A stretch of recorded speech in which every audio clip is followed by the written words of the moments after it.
Welcome everyone to episode 555. Can you believe it? All fives this week. Aussie Tech Heads, how you doing? I'm Glenn Goodman, and we've got another show of tech news, views, and maybe reviews, opinions, and whatever else can come along. So sit back and hope you enjoy the show, especially those guys who watch us on big flat screen TVs. So good on you. I hope we're looking good. It is the 19th of October 2017, so welcome. We are brought to you by athwebhosting.com.au for your web hosting needs, but also the AussieTechRadio.com. So if you're into podcasting, tech podcasts, and you want to listen to them back to back 24/7, why not? AussieTechRadio.com, go to TuneIn Radio, grab it there. Facebook.com/AussieTechHeads, YouTube.com/AussieTechHeads, and whatever else there is going. We might spew a few out throughout the show, let you know what's going on. Also, the Aussie Mac Zone for all your get your Apple fix. Jump over there. And there's a few other shows. They're in a bit of hiatus at the moment. The Obsidian Loft, Old Fart Geeks, and Aussie Tech Security, but I'm sure they'll be back soon. All right, so this week on the panel, we have our regular Jason Warlock, and also someone we haven't seen for quite some time, Steve Cooper. So let's go to Steve first. How you going, Steve? Good. What have you been up to since we last heard from you? I'm not sure what you were doing. I think you were just about to move to Brisbane. I did. I moved to Brisbane, so I was CTO for a startup, a fintech startup up here. But yeah, since then I've decided to head back to the evangelist world. So nice. Now API and platform evangelist with Telstra. Oh, good work. Oh, the big blue, the big Telstra, the big T. Good stuff. The big T. Yes. And Jace, how you going? I'm pretty good, thanks. How are things going there? Yeah, not too bad. Just kicking goals, I suppose, as many as I can. So yeah, pretty good. Yep. Now, Steve? Tell us about what do you mean by evangelism? Is it like preaching the good word of Telstra? Is that what they do, or what's evangelism? You will be saved if you listen to the word of Telstra. You grab your tech device and you're like, yeah. Essentially working with developer community, so representing company and thought leadership, API integrations, all that sort of fun developer stuff amongst developer communities, well, throughout everywhere, really. Right. Essentially the same thing that I've done previously with the good people at PayPal and also Xero. Nice. Now, I know Telstra is that they are getting into all this IoT business, aren't they? So, is that what you're on board there for? Like to help build up the IoT presence, or what? What is your value to the company? You just platform building, or just awareness building? Everything. Right. No. Everything developer anyway. So on the API side, there's a lot of new APIs that we're really close to launching next week. No, I won't tell you that yet. Right. There's a whole bunch of new IoT APIs on their way. There's a thing called the programmable network, which is really cool. As a developer, like picking through it over the last few weeks has been, it's pretty cool. Right. There'll be some NDAs and stuff, of course, but I'm going to guess something like Google Home, Siri speaker, Amazon speaker, and stuff like that. Essentially, programmable networks built over the top of the likes of Amazon and some of the other big hosting platforms. The way I kind of think of it as a developer is it's choose your own platform, so you can connect services from different things into one configuration. So you can pick something from this, something from that, connect it together, hook up the IoT network, hook up Telstra services, and you've built your own platform. It's nice, really cool. Nice. Now you probably don't know, is this an expensive thing to do, or you're probably not in that area? I say, is it expensive? And who else is doing this in this space? Like, say, Telstra might be the only one in Australia, or are they? Or is there others overseas? Is this like an original for Telstra? So there is there's a few others that do something kind of similar, but that's more geared around sort of mixing cloud services, whereas, having the power of the IoT stuff hooked up as well. You can pull in IoT sensor data, load that into, store that into a server, connect the API, etc., and then do analytics off the side of it, do some machine learning intelligence, all in one configuration. Yeah. Most Yeah. of the stuff you're doing, is it going to be like corporate stuff or consumer stuff or a bit of both? Or Yes. yes, I go for the easy questions. Back to you, Glenn. What do you think? For me as a developer, like my passion is in sharing the information. I come up with some innovative ways to use this stuff, and then we'll share that. Whether it's talking to corporate clients, talking to developers, speaking about it at a conference. That's my thing. Yeah, I love the innovation and the sharing side of things. Yeah, is this gig gonna take you overseas? Like I know when you were with PayPal, you were never, you couldn't sit still for 5 minutes in Australia even. So is this thing? Can this take you overseas, or just pretty much desk based in Melbourne? No. I'll be out and about amongst the developer communities everywhere, and this by all means is a global product. So yeah, right. Yeah, cool. Things Good. are going to ramp up pretty quickly, I think. Good stuff. Good stuff. All right. Well, that's what Steve's been up to. That's been interesting.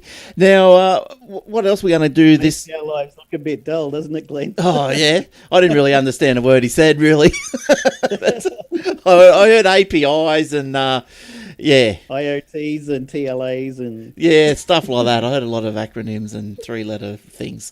But but all right. Well, something that you guys might know about recently this week is the Wi-Fi security flaw. Crack. Yes, was it KRAK or something? What it's called? Yeah, so it's put devices at risk. So I guess what's happened here is there's a guy that has been able to decrypt or get in before the encryption of a router, and whatever he's been able to do is to decode the WPA2. Is that the guts of the story, Jace? Is that how you understood it? something like that. I didn't go right into it. Oh, okay. Steve, you're going to be informing me. I saw Steve nodding his head. Is that what about our developer? Yes. Yeah, I was kind of watching. Got part of my network, really strong security people that were making noise about it before it was breaking and during the news was breaking. Right. Interesting. Yeah. There is a way to fix it though. The good old LAN cable. Oh yes. But I think they were also saying something like you just needed to update the router. Apparently, there's fixes. Or switch it off. Yeah, or switch it off. But yeah, you're right. Yeah, the LAN cable is probably the best idea. But I don't know if it's that prevalent as yet. I think they were saying routers that may be more than 5 years old, or ones that you can't update, you might have a problem with. But anyway, yeah, it's a bit. If you've got an old router or whatever, just see if there's an update for it, I guess. Yeah, I think the biggest problem is Joe User is not going to know how to update the firmware on his router either. Yeah, the vulnerability apparently was discovered by a couple of researchers. The guys, Matthew Van Hoff from a Belgian university. Now, according to his paper, the issue centers around a system of random number generation known as nonce, a number that can only be used once, which can in fact be reused to allow an attacker to enter a network and snoop on the data it being sent to it. Now, all protected Wi-Fi networks use the 4-way handshake to generate a fresh session key, and so far, this 14-year-old handshake has remained free from attacks up until now. So every Wi-Fi device is vulnerable to some variants of the attack. Our attack is exceptionally devastating against Android 6.0. It forces the client into using a predictable all-zero encryption key. So this stuff is just way beyond me. I'll give you the tip. But it's pretty scary. It's made all the headlines everywhere, and I guess if you've got devices, iPhones, whatever, if it's going to affect phones, it can affect computers, routers. Just an IP camera that's not going to get a firmware update because you bought it for $10 off eBay. Well, that's right. So I guess if there's one device on your network that is vulnerable, I guess they can get in and see what the encryption key is or whatever, and go for gold around the network. Nasty. All right. So that's probably the biggest story of the week. There's not too many going on this week, is there? That I could find anyway. But not a lot of big ones, no. Nah, but look, I'll give you a short one, because that was a real short one, wasn't it? I saw, what did I see? I saw Google introduces an advanced Gmail security feature for high-risk users. Now, I'm not sure how you get to be a high-risk user. But apparently from reading the story, it went on, it was all about... People who click on spam links and emails. Is that well, that is a high-risk user, but as in these high-risk users are like politicians or corporate identities and all this sort of stuff. So Google said that it would on Tuesday roll out an advanced protection program in order to provide stronger security for some users. Now, the internet... You know why that is, don't you? Oh, You see the guy on Twitter who made up fake accounts on Gmail and started emailing American politicians and English politicians and saying, "Hi, my name is whatever, Mitt Romney or something. Can you tell us what's going on with such and such a plan?" And this guy's like, "Oh yeah, hey Mitt, here's the latest details," and send him classified info. And he creates another account and sends it off to another politician in the US. Oh, He's dear. like, "Oh hey, yeah, it's me," because you just put in the first name, last name as that politician's name, and then even the address doesn't have to be anything to do with their name. It could be random characters, but as long as it's got their name in the from, they're like, "Oh yeah, here's the latest secret details. Don't tell anybody about this," and they just email it straight back. So I think Google's trying to help those politicians Oh, dear. stop being quite as stupid as they are and have some more information in the security. Yeah, that's why can't... Yeah, that is crazy. I know, like, if you work with the government, don't all your emails come from a .gov.au address? And if they don't come from that one of those domains, from that domain, you don't answer them? I thought that Did was... you know politicians sometimes use unsecured home servers? Oh, no. Shock horror. I think it's more Hillary actually, Clinton. sometimes you can't see the email address, so all you see is the name. So all they're doing is going, "Oh yeah, hey, it's blah." Respond. Yeah, so apparently the program will also include features like through the account recovery process to prevent fraudulent access by hackers. They'll put in additional steps. I think one of the ones that was cited, one of the, say, scenarios that was cited in this article was, I think, last year with the US election, there was apparently those emails from John Podesta were leaked by WikiLeaks, and they were saying that the reason that whoever it was got access to these Podesta emails was they did an account recovery or something, but it turned out his password was just password or something. So I did something like that with a friend of mine. He got into the Gmail beta program when it first came out, and he was like, "Oh, hey everyone, this is my cool new email address, and you can't get one because you haven't been invited into the Gmail beta." So I went on to Gmail and I was like, "Password reset," and it said mother's maiden name, and I was like, "Oh, it's something stupid. I like The Simpsons." So I typed in Simpson, and it turns out it really is his mother's maiden name. Oh, So no. I reset the password, logged in, and then sent him an email from himself to himself, and then told him what the new password was. Yeah, I think Jeez. I'm going to change that password recovery option now to something completely different. Oh, that's hopeless. Yeah, so look, things are going on over there. What have you seen this week, Jace, that you thought was interesting? Well, since we were talking about Melbourne before, this one sounds pretty cool. It's such a simple thing to do and game changer because you can all of a sudden metaphorically see again.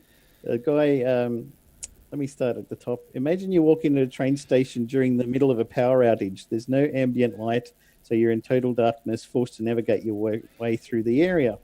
How easily do you think you would cope? Would you know where your surroundings are? Would you be able to ask strangers for help?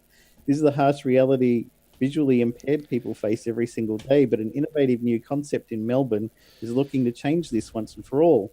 For the next 8 months, Melbourne's Southern Cross Station will be running a pilot program using existing beacon and GPS technology to connect to a navigation app on a blind person's smartphone so they can be provided with audible directions in public spaces.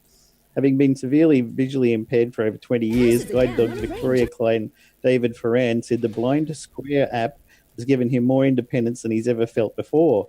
It's such a simple thing to do and a game changer because I can all of a sudden metaphorically see again, he said. He used the example of walking into your office building. You can see where the reception is located. You can see where the elevators and stairs are. You can see the exit. For him, the area is just a blank canvas that can only be slowly navigated by using guesswork. There's not much in terms of assistance for blind people. Sometimes we have to ask strangers to help us, and finding someone who can actually be bothered is a challenge on its own. However, this technology will audibly say Reception is 10 meters to the left. The stairs are 20 meters in front of you. The lifts are 2 meters to your right. This is really powerful and will allow me to find my way around in less time, which means less pre-planning and more confidence. He said, while the technology won't completely replace guide dogs or white canes anytime soon, he thinks adding them to shopping centres, libraries, and other popular spaces will be empowering for people in his position. It's the sort of thing that will make a city inclusive and will allow disabled people to be independent. I think once businesses realise they can increase customers by adding these beacons, they'll also warm to the idea. General Manager, Client and Guide Dog Services, Dr. Alistair Stott, said this type of technology has already been rolled out in parts of Europe and New Zealand, and he expected the trial in Australia to gain real traction. Given the cost and maintenance of these beacons is very low and the app is free for users, we don't see why this couldn't be rolled out nationally. Information is updated in real time and will be available in 30 different languages. Yeah, well, that doesn't seem too bad. But why? What's the difference, say, between, say, that and just the Google Maps or something? I know, like indoors, yeah, I can see the difference. But walking around outside, Google, what's the GPS down to about 3 meters or something? Is this just something like that? Yeah. Yeah. This probably gives you a lot more detail and more information. You'll be able to find where a building is, but how far to your left or right is the main door? Are you standing in front of a great big glass Apple shop and the doors are down there somewhere and you don't know? You have to feel your way along until you find the door. Well, you probably walk into it because they yeah, that's all right. The door and then feel your way around. You can just say, okay, 5 meters to your right and go straight in. Now, I guess, Steve, that'd be something that could sit happily on your little Telstra network and you could extract some stats out of it, I guess, couldn't you? How many? I'd love to see, what a developer could do with like the narrowband IoT network, because this type of thing. I mean, that's the type of thing I love to see. Is this great user case story? It's pretty awesome. Yeah. Actually, and particularly helping blind people navigate. Actually saw some of the Braille signs at the Brisbane Museum up here. There was one sign in particular that was on the other side of a trash can. The trash can I think I've got a picture of my Instagram, but trash can on the wall and then sign. It's like person has to reach over a can to be able to read the sign. Yes. Yeah, I've seen pictures. I was reading a story about this guy who was visually impaired, and he said a lot of people will have conference rooms and they have these big doors, and when they're shut, it's okay because you can find the plate that's got the Braille on it. But when the big doors are open, the plate is behind the door. Yes. So you can't touch something that's, even if it was on the front of the door, now that's turned this way, but they put it on the wall that the door opens and covers, and then they still can't find out which room they're supposed to go to. So something like this would be invaluable. I noticed, sort of a bit off track, but I noticed pills these days you get from the chemist. There was a packet I came across today that had the Braille dots on the actual packet, which was, I thought, what a great idea, because how would you know what was what? So yeah. It's, another good one I saw was a Braille smartwatch. It has little pins, like those devices you could get that's rectangle and you put your face in it and leaves your face. It's got those kind of pins that stick up from the watch and it puts the time in there in Braille. Yeah, right. It changes every minute. Yeah, cool. I think some of those image recognition APIs are really cool too. That'll actually identify common objects in like a camera view, so you can tell what type of, whether it's an apple, orange. Like it can help identify things for the person as well. And then you can buy them on Amazon too. Yeah, good.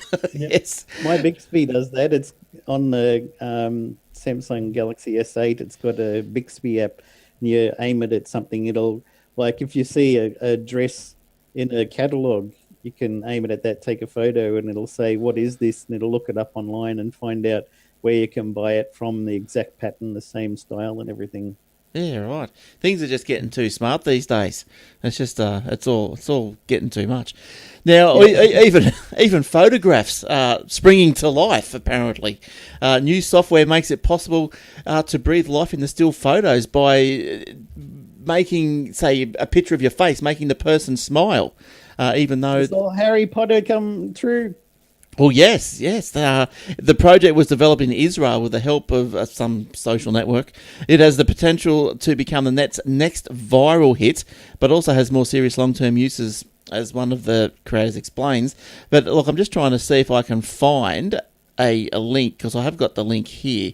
Now, this, unfortunately, I think is a video, so those who are listening probably can't really... You'll have to imagine. But what happens is the photo, the software has pre-coded, say, ways that the face will look when it smiles. So that it will add crease lines in, etc., to the face, and tilt the mouth up and all this sort of stuff. And some of the output is quite good. And if we wait, we'll just wait for this ad to finish, and I can just show you this video in 3 seconds. But yeah, look, it's just, even a guy in one of the, he was made to smile and showed his teeth and everything. So it's quite good. We'll just push this down here so you can see a big one. But that's... Those of you on audio, sorry. Yeah, just imagine it, but that's right. But isn't it good? And I think some of the uses that they were sort of saying was, from, say, on Facebook, for example, that, your emojis, you got your like, your love, your hate, and whatever. Well, you can choose... Personalize it. Yeah, you choose your emoji, but you can have your actual face doing the thing of the emoji, the emotion. It sounds scary. Yes, I know, but yeah, so it's quite good. It's it's good to see where stuff is going this day and age. Photos. You could really picture this idea. Oh yes, I haven't seen many little puns from you lately. What's happened? I've been busy. Have you? You haven't. Coming. Yeah, you haven't run out, have you? Yeah. He signed an NDA. He's not allowed to do that anymore. Yeah. Oh no, it's encouraged. Encouraged. Did you want to develop a joke? I have a whole bunch of new ones. Oh, excellent. Yeah. Well, yeah, it's What like Puns and memes, please. All right. So, what do you call a singing computer? what? Adele. Oh my god. Are they I had developing? one of those and it fell off the boat that I was on. It was rolling in the deep. Oh, are these developer jokes or are they dad jokes? I think they're Why not dad. both? Column A, column B. Yes. But for those who don't know, like Steve likes putting up on his Facebook just little weird puns, don't you? Like just every now and then, just whenever you feel like it. They used to come at a rapid rate. My favorite in the last 6 months was the picture of the what was it? It was a water, one of those water cooler refill bottles. Yeah. On its side, and it was a watered down photo. Oh my god. One of my favorites. All right, you need your own Facebook page for those. Now, I'd subscribe. yes, they sort of they don't make you go laugh ha ha, but they do make you go no, Usually they're a face palm. yeah, but they are addictive, aren't they? Because you want to remember them and you want to pass them on to other people. What's happened, Steve? Have you come across anything this week that you found interesting? Like any what sort of well, you just jump in on this one because you probably I have got something. Yes, the new Oculus Rift standalone headset. I don't know if you can grab a link quickly, but Oculus, the Oculus Rift virtual reality headset. They've announced a new one for next year, a new consumer one aimed at the every consumer. $200 US, standalone, don't need a computer, don't need anything special. It's just buy the headset and off you go into the world of virtual reality. I've got a Samsung Gear VR that came free with my phone from Telstra, but I used it for the first month and I haven't got it back off the shelf since. So that was the early virtual reality where you didn't have any sort of control inside the world or limited control, whereas this actually comes with the controllers. Yeah, this has a hand controller with a pointer and stuff. Works like a Wii U controller, and it's got a touchpad on the top of it. The best, the furthest I've gone with virtual reality is just the Google box cardboard one. I'll tell you what the best one was. They've got the last Star Wars is on there, And when they were filming Star Wars, they put down a 360-degree camera and filmed the set, and then added some CGI. So you can go down to Jakku in Star Wars, and you see this big spaceship zooms across, just misses the top of your head and crashes on the ground over here. Debris explodes and nearly hits you in the face. And then BB-8 rolls along and he comes up to you and starts talking to you, and you can use the pointer to interact with him. And then you have a look down around behind you, and these speeders go zooming past and stuff like this. And then they had the scene where they had the guy who does all the martial arts stuff. Can't remember his name now, but they were down. They had you down there, and they have the big tank comes through and has stormtroopers walking past it. And you can look around. You can see people in the Resistance hiding behind buildings just behind you, and you can interact with that as well. Nice. I know, like, I don't know if you guys have you guys been to Disneyland and things like that? I have many years ago. Yeah, they've got the Star Wars I don't know, simulator ride. I don't know what it's called. I forget what it's called. But you get into this big simulator. You sit down. There must be about 16 other people there, and it's all 3D. So you got your 3D glasses on, and then you got the screens at the front. And yeah, they just take you for a sort of an adventure, whatever it is. I think there's 5 different ones, and you just fly around the planet or through under the water and all this sort of stuff. Darth Vader grabs the front of they grab the ship, and the ship's shaking and all this sort of stuff. It's really, really good. Yeah, it's really good. So, like, if you can get some sort of, I know you're not going to get the full immersement experience like that out of VR, but if you get something that can impact on your senses like that, it'd be pretty cool. One thing I used to use Google Cardboard a lot for on flights was having a big screen. It was basically simulate watching a movie in a movie theater. So because the screen's so close to your vision, you can take a really small screen and make it look super huge. Right. But this is on you don't need to listen to those screaming babies anymore. That's where good headphones, and you're all set. Yes, I took a set of headphones this time because there was a lot of noise last time I went, and you could hear the screaming kids, and so I ended up putting the plain headphones on and then my headphones over the top of it. It worked. It was good. Snapchat seems to be moving into making original content also. I think there's a few of these ones. Snap Inc. has teamed up with NBC Universal to create a new digital content which is based in California. It'll work with film and program makers to produce original scripted video for the app. I don't know. Are people going to watch videos in the apps? It depends what it is. They're only going to be about 5 minutes long. I guess you will. I don't know. I'm not right into all these. Are you guys into Snapchat? Steve, are you in the Snap? Oh, you are, aren't you? Yeah, of course you are. You use it a bit. I'm in there. Yeah. He's on all the platforms. Yes. All the things. Even on Weibo, just Chinese Facebook. I didn't speak Chinese, but on Weibo. Can you get that translated? Ni hao. Google, ni hao. That's about all I know as well. Is that hello or something? Yeah. Yeah. Okay. Google Chrome does a pretty good job at trying to translate. Obviously, a few things that'll sometimes get missed over, but it doesn't do too bad. Generally you can work out what's going on. Yeah. So, but with like Snapchat, yes, because I do now remember that. Yeah, you're a pretty big user of it. Like, I just don't really get it. Like, why?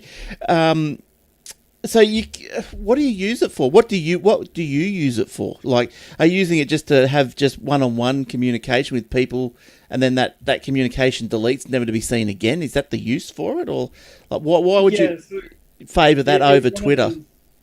It's one of those. One of those platforms where it's like now content.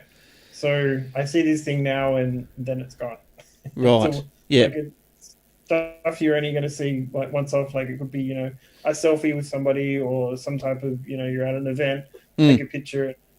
I'm here now, and you can put some fun stickers and stuff on there. Yeah, and I think even like if you take a photo, say you take your selfie inside the app, then it also disappears. So it's just gone forever. Is that right? It doesn't go to your camera roll or whatever. You can save some of them to your camera roll. So if you take a picture and put stickers on it and want some overlays and pretty it up a little bit, you can then save it to your camera roll. But otherwise, Puppy dog ears and a tongue sticking out. And... yeah, they do some fun things with some of those overlays where they're all animated. So yeah, it really does some fun things. To I like the overlays with the face, and you can changes your voice and all that. Like they are pretty funny. Like I've done a few of those and sent them around. I know you guys probably haven't got one from me because they're pretty stupid. You can even customize content for a particular event. So if you're running, say, a developer event or some type of marketing event, you can have a particular overlay just for that event, just for a few days, and only for people in the area. Right. Yes. Okay. Because I know sometimes, when you look at the overlays that are there, sometimes they'll be sort of advertorial overlays. So you might have, say, Fanta or something, and the overlay is all about Fanta cans popping around your head or something like that. It's I get that. Or the movies have been doing it a bit too. Like I think when the new Spider-Man came out, you could do like a Spider-Man overlay, so it made you look like Spider-Man for a couple of days. Yeah, look, I can get the entertainment out of that, but using it as a communication thing, I don't know. It might be old fashioned. I'm still just do Facebook. That's MySpace. No, just Facebook. All right, Jace, what else have you come across this week? Well, we've mentioned Kaspersky several times this year, so we might as well keep going. Multiple US security consultants and other industry sources say customers are dropping their use of Kaspersky software altogether, particularly in the financial sector, likely concerned that Russian spies can rummage through their files. Some security companies are being told to only provide US products, and former Kaspersky employees describe the firm as reeling with department closures and anticipation that researchers will jump soon. We're under great pressure to only use American products, no matter the technical or performance consequences, said a source in cybersecurity firm which uses Kaspersky's antivirus engine in its own services. I know Roger from the Aussie Tech Security is on about using American-only routers, but I guess it just comes to, look, I've got no doubt that they're all doing it, so it just comes down to who would you rather know your secrets, the Ruskies or the Yanks, Or Huawei. Yeah, that's right. Well, that was a case recently in Australia, wasn't it? The Huawei wasn't allowed to build the submarine software or something. It was something like that because they were worried that there'd be little Chinese backdoors and all that sort of stuff. But but banking scams are, I don't know, they are getting more complicated and more available, aren't they? But luckily I've never been hit by one. But I'll tell you what I do dislike. As you know, went over to America last month, come back, and on my traveller card, I've still got holds from 3 hotels that I went to. So they charge you. Well, yeah, they've charged you. They've debited the card, but there's still put a hold on it. Yeah, so the hold's still there. So there's like about $600 in hold. I can't access it. I've been back for 3 weeks, so I find that crazy. That's a really long time. These are awesome captures. Yeah. Yeah, so I rang him up today, actually. Do they do security deposit holds, or there's the charge that hasn't gone through? Yeah, it's just the security deposit hold. So, if you bail and you drink all the minibar. Yeah, but I mean, like, well, we've left these places more than 3 weeks ago. And so those $500 Cokes are a killer, man. Oh, tell me about it. I went to the last place we went to actually gave you a free bottle of water every day. So I thought, that was nice. Oh, the small one. A lot of overseas hotels, they will do that. Yeah. That's actually the normal thing to do. You don't get it in Australia. Okay. Well, the small bottle was free. The big bottle wasn't. When I went to the US, there was no kettle, there was no bickies, there's no tea or coffee in the room. You had to all go outside for that. Whereas in Australia, you've always got a kettle, tea, coffee, bickies, maybe a packet of chips and some chockies there or something. Because I don't know, like, if you guys like your coffee, but I found coffee to be pretty poor over there. Like, there's no cafe. Terrible. There's no cafes. I went to Denny's every day, but the only thing I liked about the coffee is that theirs is unlimited. Right. And this lady is just like, they got all different creamers, so I put in hazelnut milk creamer and it made it bearable. But after you have a couple of sips, the lady's there. Top it up, sir. Yep. Okay. Off you go. Oh, you took another sip. Here, have some more. Have some more. In Australia, they're like, no, you can buy another one, man. Yeah, that's right. That's right. Give me another $5.95 for your macchiato. But I found that you couldn't even get that. It was just all percolated coffee. Like I just didn't like the coffee. It was, I think you had to go find a Starbucks. And then, look, I think I must have got a bad cup from Starbucks. I didn't like it at all. I found it really weak. So I don't know if that was typical of the coffee. But yeah, I was really surprised. Like, no cafes like around here. You know, you can't just go. Everyone told me about Starbucks over there. They're like, don't go into Starbucks and order. Download the app, order it, then go in there to pick it up, because you'll turn up there and you're like, hi, can I have a coffee? And they're like, yep. And then you wait, and one guy turns up, and he takes 10 coffees away, and then another person takes out 6 coffees.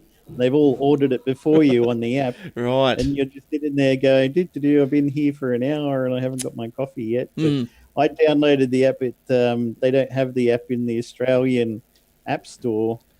And even though you're in the US, you still can't get access to that app unless you'd switch to another account in the American App Store. So I was just like, well, I won't go to Starbucks then. I think they've just opened up a Starbucks here on the Goldie. I think in Rubino. I think I know they were here, but they closed. They were at Pacific Fair, but they've closed. But anyway, getting back to my little credit card story, because I do have a resolution.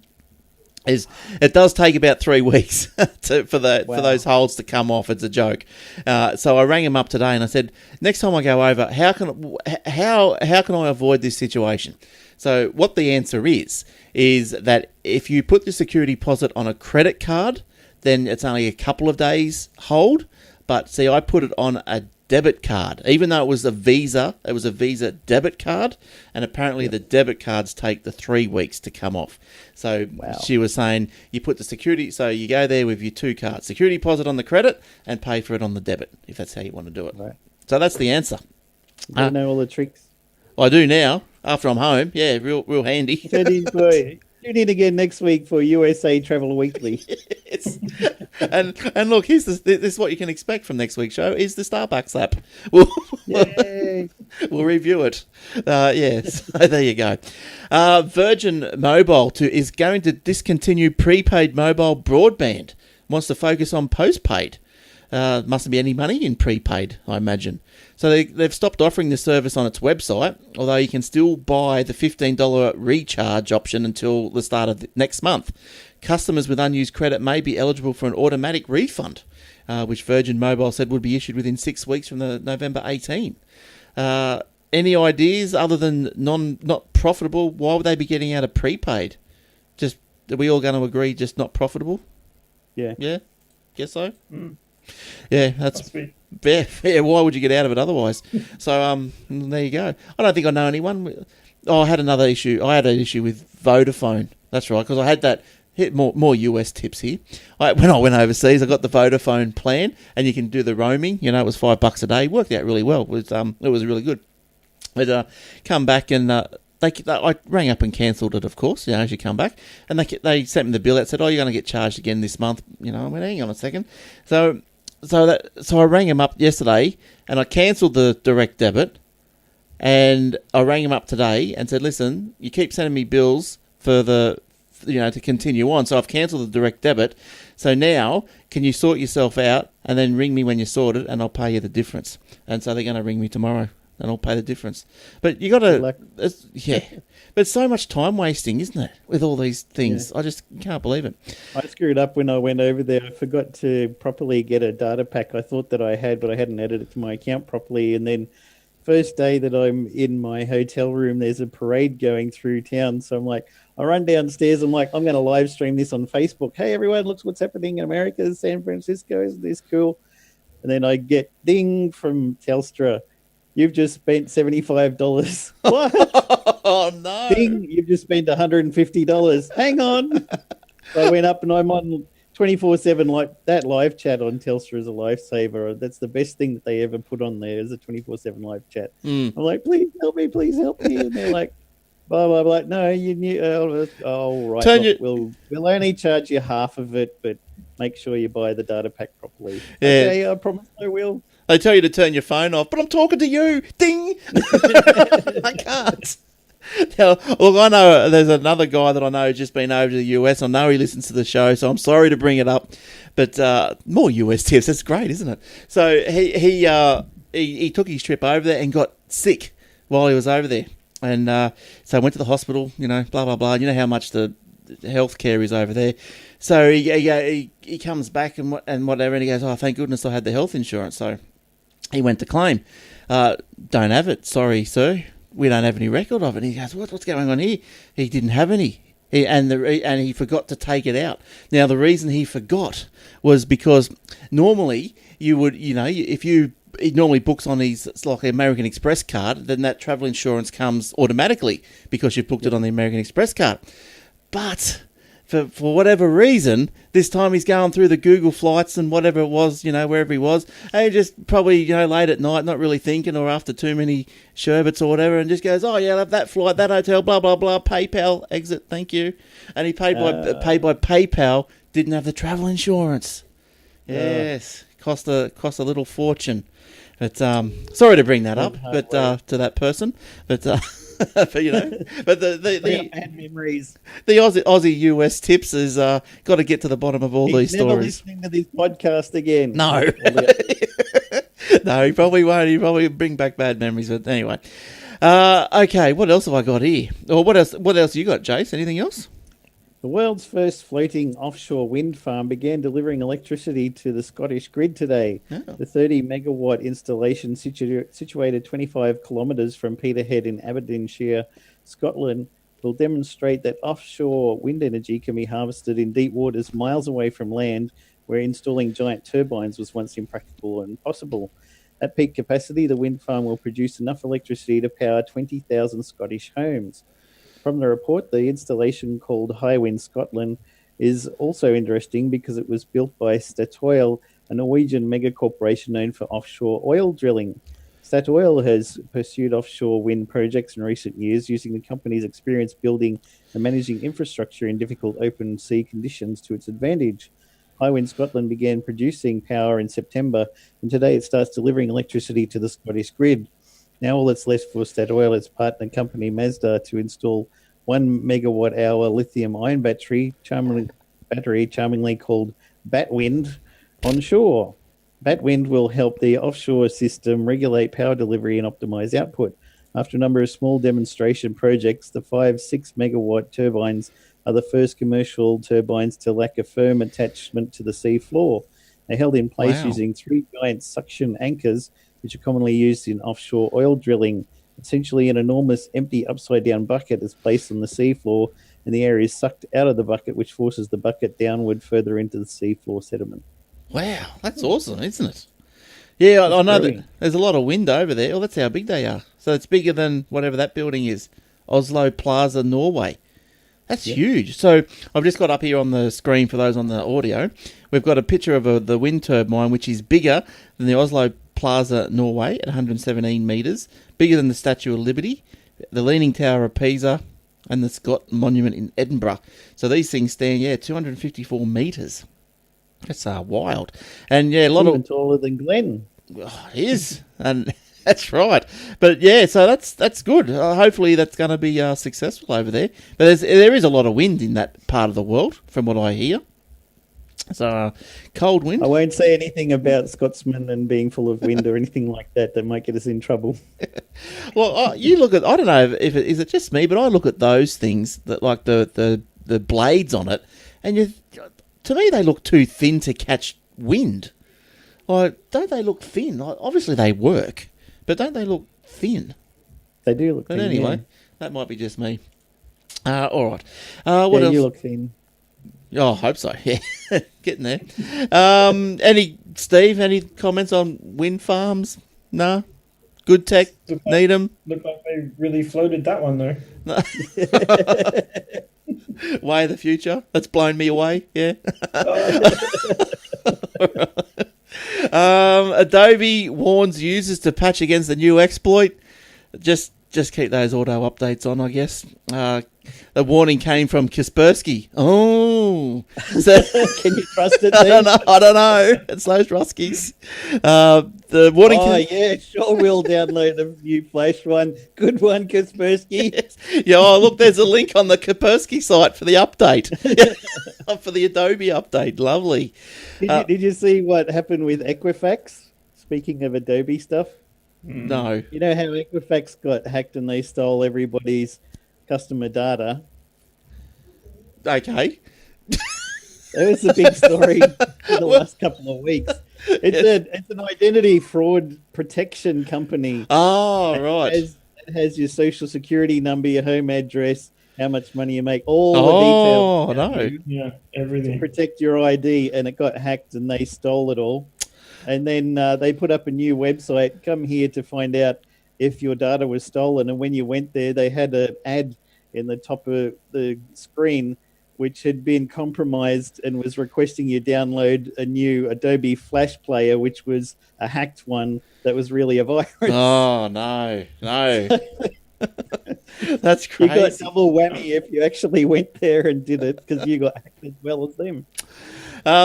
Now, look, here's another story from Jace. I'll lead you into this one, Jace. It's probably you hear about these ones every now and then.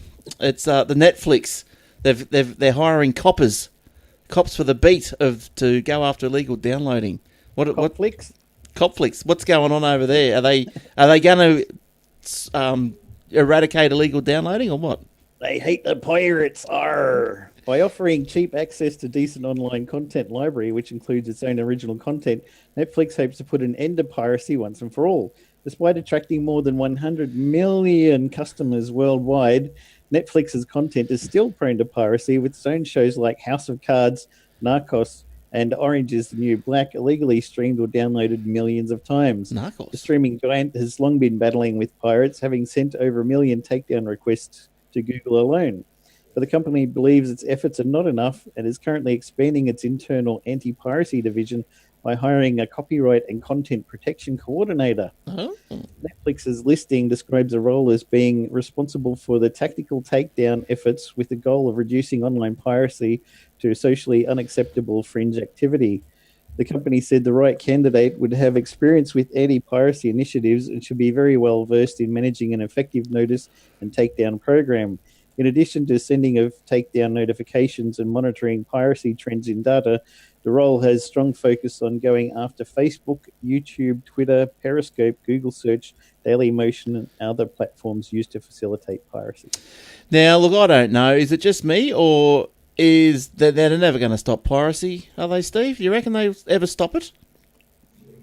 I think having a lot of the content available for under subscription is definitely going to help, and I think so. A lot of the numbers I've seen over a few years, especially as Spotify and Netflix has kind of come out more into the marketplace with more content, it's definitely helped reduce it a lot. Like, I think the mindset is, why do I need to download it if I can just pay a monthly subscription? Yeah, good. I have it on hand. Yes, yeah. Well, excellent point. Because I reckon, you don't really hear of music being pirated anymore, do you? I think because you don't need to. Spotify. No, that's right. And even I think earlier this month, I signed up for the Spotify Pro. And it wasn't just because the family account. Yes. So now everyone's got it, and it costs $18 a month or something.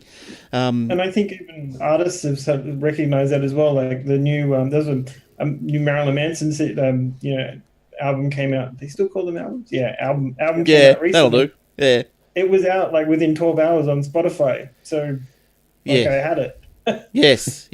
And another thing I noticed though with Spotify, you know how the free version, I think it plays at a lower bit rate than the paid version. I don't notice. I'm not that much of an audiophile myself. Well, neither am I, but I was listening to it in the car today, because now I'm on the Pro, and thinking, geez, that sounds a lot better. I can hear things that I wasn't hearing before. And it made me think, I can't believe it, but it made me think, I'm going to have to go home and check, but is the free Spotify mono, like a double mono?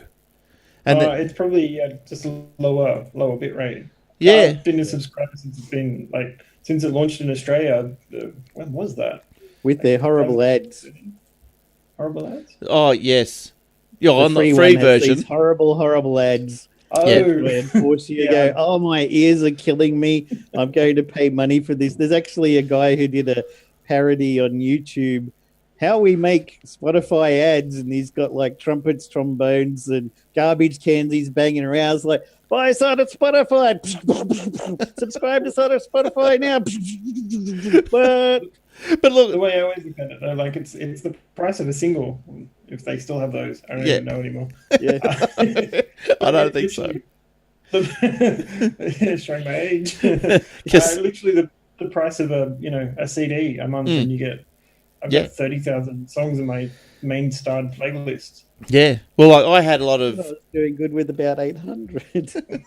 I had a lot of music on my server, and like I think from years gone by, I had a mate that used to work in a record shop or a CD shop, whatever you call it. Anyway, every night he used to bring home 10 or 20 or whatever, rip them. So I had like a very good collection up until about the year 2000. But my server died, and I thought I had a backup of this music drive, but I can't find it, so I mustn't have. I thought I did, but unless I overread it for some other reason. But anyway, I can't find it, and I just thought to myself, well, I don't really need it. That was just like it was 200 gig. I don't really need, because everything on it is on Spotify. Space taken up. You don't need these plastic things with media in it that break and lose. I've got smashed up CD covers in boxes when I've been moving from place to place, and now and you don't need somewhere to store them all and sort them, and where's all the stuff, and it's just like, hit play, that's the one I want, off you go, who cares? Well, even DVDs, like I got given 6 DVDs recently that I was like, what am I going to do with that? I don't have an Xbox, but like I'm not going to play them because I already have the content available anyway. So Now I don't know. Another US Aussie tech tip here. I don't know if you go. A lot of things happened to me when I was over there this time. We went to Hollywood. I don't know if you guys have ever been down, whatever it is, Sunset Strip, whatever the hell it is, where all the stars on the walking thing is. The Walk of Fame. Yeah, that's the one. But anyway, there's a lot of shysters that, get down there, like they're dressed in the Spider-Man suit or Superman suit or whatever. And they'll come up to you and they'll go, hey, how you going, blah, blah, blah, take a photo, hey, and they want you to, they get your mate or whatever to take a photo of you with them. And they go, oh, that was nice. Yeah, thanks very much. And they go, oh, that's $10. Like this. And you go, oh, okay, right. But anyway, we were warned about all this from the bus driver, so thankfully we never got stung by that. I was walking down the street down there, and this guy just come up to me. Here it is here. He plants this in my hand, a CD, and just starts going, hey, I've been on bloody Jimmy Kimmel show and all this blah, blah, blah, and wank, wank, wank, and all this sort of stuff. And I said, oh, all right, that's good on you, mate. And then I go, okay, well, I'll see you later then. Thanks for the CD. And he goes, oh, it's $20. And I go, well, I don't want it. And he goes, oh, I've already signed it for you. And everything. He goes, what am I going to do with it? I said, I don't care what you do with it. I said, I don't even know how to play it. I don't have a CD player. And anyway, he did a little video for us, So anyway, I said, look, you can have $5. Here you go. Take it or leave it. He goes, oh, right, I'll take it. So he got $5 out of me, but he wanted 20. They're sneaky little things, because I said to him, oh, I don't have any money. I don't have 20. But he goes, yes, you do, in your wallet there. And he's looking at me, he could see the money in my wallet while I was trying to, I'm pulling out $5 for him. Dirty bastards. But anyway, so, but apparently some of those CDs you get back home and they're blank. But okay. But this one might as well have been. Or it might have a virus. Yeah, might have. He did have. You know what you should do before you listen to it? Install Kaspersky. Yes. I was going to say he did have a Kaspersky shirt on, so I don't know what was going on. But yeah, that's. They're going to be like AOL CDs. Like Kaspersky can't get anyone subscribed, so you'll get them in the mail. Please use our antivirus. You'll have a stack of them. actually thought he might have been the one putting the hold on the charges on your card. Well, he could have been. Because that's how I thought I'd get out of it as well. I said, mate, I don't have any money. I said, I've only got a credit card. He goes, yeah, I do them. And I went, oh, you're kidding me. I got Square, man. Don't worry about it. Yeah, Square was pretty popular over there. And, you get some of these dudes that just What was the PayPal one that they had? Something like that? PayPal here. Yeah, Yep. PayPal here. Yeah, I still got my little one, the little black one. So that works pretty good. PayPal Beacon, which never came out. No, Sadly. It was good. It was fun. No, didn't see that one. I had one of those credit card size second factor authenticator LCD things Oh, for my yeah. PayPal account. Yeah, But I remember them. eventually the battery ran out, so I had to chuck it because it wasn't any use to me anymore. And I just use the mobile phone second factor now because it works just as well, and I don't have to carry around something else. But back then, I'd be like, okay, I want to log into PayPal. It'd be like, we'll send a number to your phone. Okay. I got it the next day. The number would come through on my phone because it take that long to get through the international phone networks or something. I don't know how. I wanted to buy it then. I had 5 minutes to type in the number and then it expired. I got it the next day. Those credit card and 2FA things, they were cool. I remember them. Yeah, I loved it. Yeah. Super thin. All right, this is my last story for this week. Is Australia has launched a revenge porn reporting tool. So Australia has set up the first national reporting tool to help victims of revenge porn. E-Safety Commissioner said 20% of Australians aged between 16 and 49 have experienced image-based abuse. That's like 1 in, 5? I haven't. Have you guys? No? I don't think I have. No. I don't think anyone wants to see naked photos of me. No. Young women and Indigenous Australians more likely to be victims. Why Indigenous Australians? That's weird, isn't it? The same research found that 76% of victims took no action, often because they didn't know what to do. The government is considering introducing civil penalties for perpetrators or websites that will distribute revenge porn. So if you need to dob someone in or whatever, the site is esafety.gov.au/ oh, they don't make it easy, do they? /image-based-abuse. So there you go. Let's see if I can Google it. Yeah, well, it's not even that easy to find because I started Googling because I wanted to look for the link, for you guys, and I went through story after story after story, and none of them linked to the reporting tool. And so fine. Did you Google revenge porn?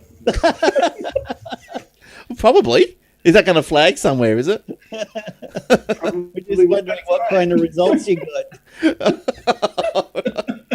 Well, I didn't get nothing bad. I would have remembered that. But Kids, don't come in here. Daddy's doing some work for the show tonight. I got to look up research. Yes, research. That's right. Oh, don't worry about that noise. That's all right. It's just me using a rubber hammer. Now, I can't even get the site up. So that's how crazy it is. I was going to show you what the site looks like, but for you. No, I think when I do the show, the computer's doing so much it just can't really load web pages too easily. But what antivirus are you using? Kaspersky. I heard it's the best. Yeah, well, maybe I should turn it off. What else is this computer doing? I don't know. But anyway, that's if you want to know if you want to know the link, it's in the show notes, which you can find at aussietechheads.com.au/podcast. I'm giving this thing one more go. Come on. You can do it. Here it comes. I want to show you what it looks like before I go. Because this is... have used Edge, man. That's I know. What do you think of Edge, Steve? I like it. I think it's good. Yep. Well, you're a Mac person, mostly, aren't you? I am, but I've got Windows installed through VM. Oh, okay. It's coming to mobile, isn't it? Yeah, that's right. Yeah. iOS and Android now. Why do you not dislike Edge? I guess. You have a gun at your head somewhere. What's going on? It's super quick. It's web standard, which is good because it was as a web developer, IE was Internet Explorer was troublesome. Right. Yeah, oh, well, that's always has been, hasn't it? Headache. No, IE6 was great. Everything was based to work on IE6 and nothing else. Remember, We can talk anymore. remember Kogan was, if you were using IE6, he charged an extra $10 or something. Yeah. Rightly so. So yeah, I agree. Yeah, so it was crazy. I can't get this page up, but anyway, it's esafety.gov.au. Anyway, all right. Yes. Yeah, that was the problem. IE 6, 7, 8, 9 all had different standards, so you'd have to uniquely code like a website to handle each version differently depending on what you need to do. So yeah, Edge completely standardized. It was good. Because that you can't do extensions on the Edge yet, can you? I don't think they've brought that out. Actually, I haven't tried. Yeah, no, I don't think so. Oh, look, the site's come up. There it is. Image-based abuse. Take action. Support. Legal assistance. We're here to support all Australians who've experienced image-based abuse. I think there was a bit of a high-profile one just recently, wasn't there, after the AFL grand final or something? There was a lady, or a picture of a lady with the winning medal around her neck, topless, went around the place. So, yeah, look, you'll be happy to know the Microsoft Store has got extensions for Microsoft Edge, AdBlock, AdBlock Plus, AdGuard, AdBlocker, Pinterest, Save Button, etc. Oh, I was okay. just reading that. Oh, there you go. Yeah. Last I read that they didn't have it, so that must only be, relatively new. Probably looked into it about a couple of months ago. That must be relatively new. I'll have a look at that again. Not that I'm a big Edge user. Yeah, well, like living on the edge. Oh, there was one I wanted to... Oh, there's this story I wanted to say... I will say it while you're here, Steve, because this might be, I don't know, sort of up your sort of alley. I don't know if you've heard of MegaBots? Oh, yeah. Yeah, so... Japan versus the US. Yes. Yeah, how good is this? This is the world's first giant robot duel between MegaBots and Sudabashi, heavy industry Japan. Now, science fiction fantasy become a reality as gigantic robots piloted by their creators go head-to-head in the historic battle. Now, they don't look too dissimilar to, say, Transformers, but they're actual heavy machinery. And they've built in a human pilot capsule or whatever. And if you get a chance, just search for, it's on YouTube, the Giant Robot Duel. Look, and I've got a little picture here for those on the video. You'll be able to see this. And look, I had a bit of a look at it today, and that was pretty cool. This is not going to play because everything's so slow around here. But I'm not on the NBN. There we go. So yeah, it looks pretty cool. Hang on, let's see if we can... So you've seen these, Steve? Yeah, I've been watching... there's one group in Japan I've been watching for a few years because, like, if I had $1 million, I would totally buy one. Yeah. I've just put the link in the notes if you want to bring that one up. But it's, basically a fully working mech suit, like a fully working robot suit that you can sit in and pilot. Just like in the Matrix. So cool. Just just like in the Matrix. Yeah, where'd you put that? Oh, in Zoom chat. I can't do that. Hang on, I'll try and do that. It'll screw up your screen capture probably. Hang on, or will it? Chats? No, it might not if I can poke it out like this. New chat? No, can't do it. Can you? Have you got the show notes open in the Google? I do. Google machine. The Google, yes. Here's the Google. I do. I put it at the bottom. Okay. Right at the bottom. I put it in the Facebook too. Okay. All right, here we go. I've got that here. Put that up there. Yeah, so we don't want to get too technical for you there, Glenn. Oh, no, thanks. Just keep it simple. This stuff's been around since 2015, but it's fully working. They actually have like full demo videos of the suits. Yeah, like I think I was pretty impressed when the drone wars came out, and I thought, that's going to be the next biggest sport, like horse racing or whatever. I reckon that drone racing is going to really take off. And I looked at this and I thought, this is pretty cool. This will take off too. Like who doesn't? You can get this one on Amazon. Yeah, yeah. So it's a 13-foot tall. Maybe you get it delivered to the front of your house or something.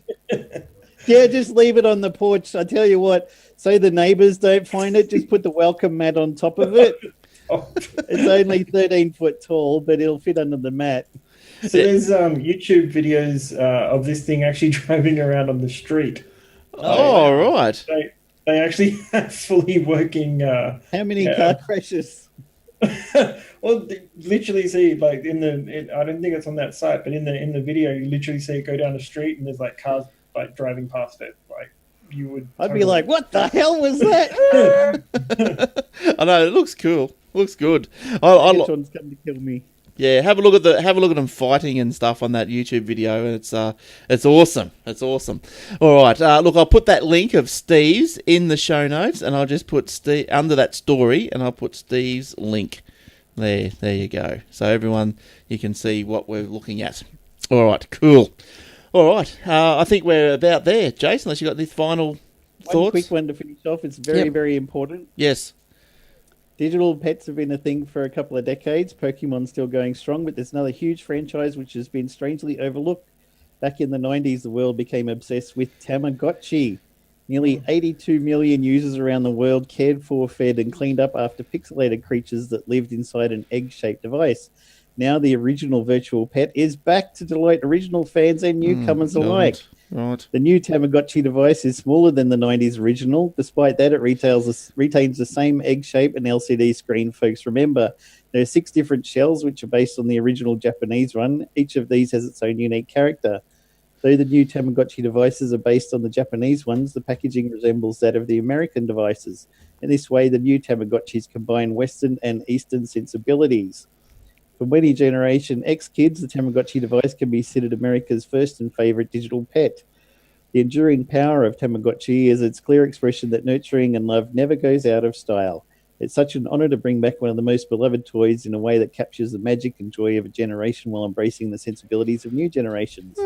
Pre-orders for the new Tamagotchi devices are now available from various North American retailers. The toys are set to release on November 5 for $14.99. Like the NES and SNES Classic Edition systems, the new Tamagotchi toys will be sold in limited quantity. If you're a fan of the originals or if you just want to have a piece of history, it'll be worth your time to grab a Tamagotchi before they're all sold out. Anybody have one?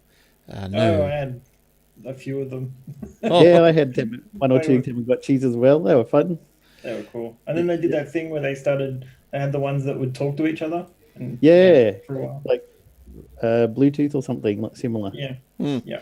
No, I never went into that. I think my handheld toy was my handheld thing was a those old little Popeye games or whatever. Oh, Game & Watch. Oh, the Game Watches. Yeah, classic. The Nintendos or whatever. The Popeyes and Turtle Bridge and all that sort of stuff. Yeah, and then they come out with a double screen. See, yeah, when the trusty cassette tape was around. Yeah, not Spotify. Yeah, that's right. TDK exactly. for the win. Oh, TDK does amazing things to your system. All right. Now I remember you get the cassette tapes. They come out chrome tape or something. They were chrome laced or something to make the sound better or something. I remember rewinding them with the pen. Yeah. Or with CDs, you could always make a CD audio sound better if you got a green felt marker and you went around the outside edge. Did you ever hear that one go around? No. Yeah, they said that if you get a green permanent marker and go around the edge of a CD, it was supposed to make the audio sound better. I don't know where it came from. I think that's a bit of bull. To get scratches off the CD, you used to use toothpaste. Yeah. Well, what about scratches out of a record?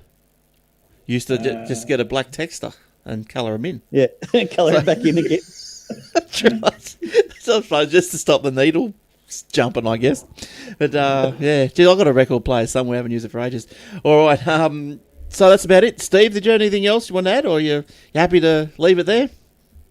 No, good. Good Thanks stuff. for having me back. No worries. Well, it's good to be back. So you're in sunny Brisbane, soon to be in sunny Melbourne. So good luck down there. Good luck, and we'll get you back on when you're settled in down there and tell us all the updates about the APIs and the Telstra IoTs and all that sort of stuff. Good stuff. Yeah, sounds good. All right, cheers. Thanks for coming on. Thanks, Jace, for coming in. And Yep. love your See you next background. time. You're looking for appeasement from a few people, no doubt. So Isn't that beautiful? it is nice, very nice. All right, good stuff. And hopefully Jace will be back next week, and we'll see Steve again soon. And we'll see you guys again soon as well. So thanks for downloading and subscribing and listening on the audio. So until we are heard by until we are heard by you again, it's goodbye. Bye bye.